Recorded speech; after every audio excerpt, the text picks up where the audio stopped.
chun lama mei chalim thei deuh le tong pe deuh te nui ga deuh ha ho te hi zan lama chuan a ru ken an trap keu keu thin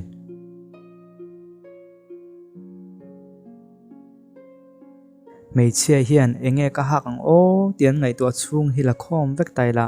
kum khat vel zan chu ani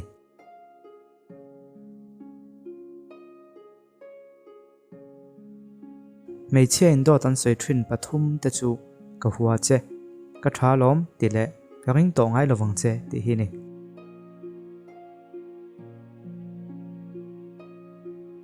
mi pa in ti tak zeta ka hmangai chen ti to chuan khovela mei chedang zong zong a in an hmangai tak tak che ti na ni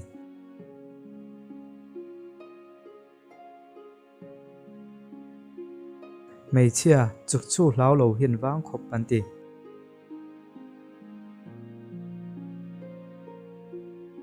mei chen ka ti pal an ti to chuan an in chiang tak tak ti na ani chop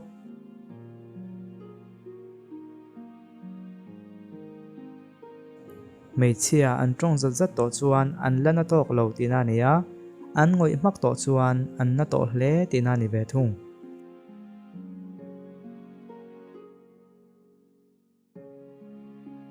mei chia za sum nga vel hi chuan tlema chek deuh hlek hi an du veka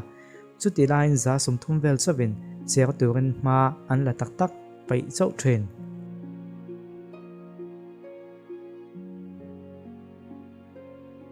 mi pa tong ngei om le tong thla da deuh hi mei chia hian an ngai zong tlat du riau nia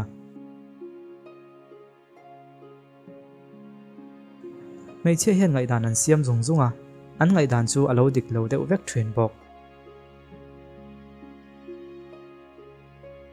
mei chia chuan thil ni na an va khriat na tangin niravin kha thil khan an ma ni a khoi dan atang zokin thutluk na an siam thrin